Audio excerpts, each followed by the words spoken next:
जीवन में प्रार्थना का कितना असर होता है, दुआओं का कितना असर होता है। इस जीवन में यदि कोई सबसे शक्तिशाली चीज है तो वह है सच्चे मन से की गई प्रार्थना, सच्चे हृदय से की गई दुआ।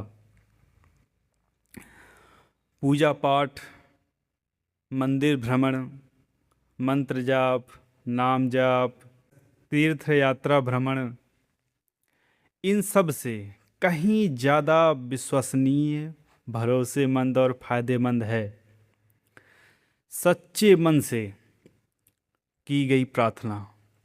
ईश्वर को सच्चे मन से, सच्चे हृदय से याद करना।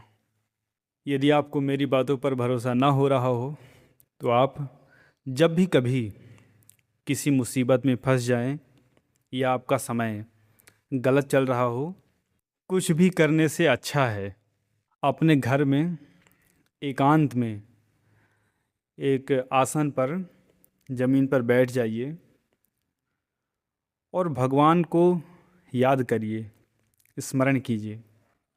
हे प्रभु, मैंने अपने जानकारी में किसी के साथ कोई गलत काम नहीं किया है, किसी का दिल नहीं दुखाया है। हो सकता है अनजाने में मेरे द्वारा कुछ गलत काम हो गए हों। हो सकता है कि मेरे कुछ कार्यों द्वारा किसी का दिल दुखा हो, किसी को पीड़ा पहुंची हो।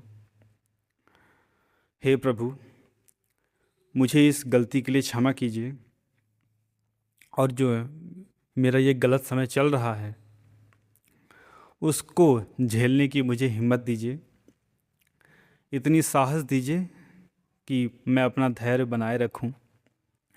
मुझे पता है कि जीवन में सभी के सुख और दुख आता है। सुख आता है, उसके बाद दुख आता है, उसके बाद सुख आता है। सुख या दुख कभी भी नियत नहीं रहता, ये आता जाता रहता है।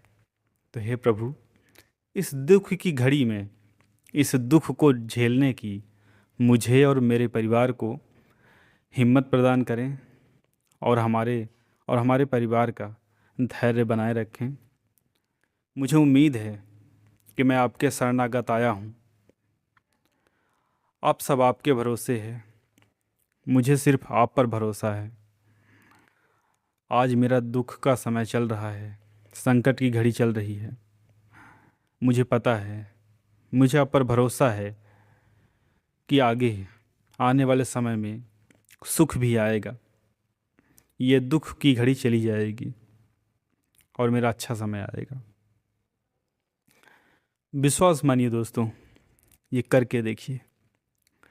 न तो आपको कहीं मंदिर जाने की ज़रूरत है, न तो कहीं तीर्थ या स्थान जाने की ज़रूरत है, न कोई पूजा पाठ कराने की ज़रूरत है, न कोई कीर्तन रामायण कराने की ज़रूरत है। कुछ मत कराइए, बस सच्चे मन से भगवान का स्मरण कीजिए, भगवान की प्रार्थना कीजिए, भगवान की दुआ कीजिए। वे ज़रूर आपकी आवाज़ सुनेंगे, क्योंकि भगवान शोर शराबा नहीं सुनते हैं, भीड़ भाड़ में नहीं सुनते हैं। भगवान आपके हृदय की आवाज़ सुनते हैं। और हृदय से आवाज़ कब निकलती है? जब आप पीड़ा में होते हो, और जब आप अकेले होते हो, और जब आप अपने दिमाग से नहीं, दिल से कुछ बोलते हो। जब आपके दिल से आवाज़ निकलती है तो डायरेक्ट भगवान तक पहुंचती है। तो इसको करके देखिए। ये एक आजमाया हुआ भरोसेमंद तरीका है, स्वयं पर आजमाया हुआ है। करके देखिए, लाभ मिलेगा। इसी के साथ मैं अपनी वाणी को विराम देता हूँ। ओम नमः शिवाय।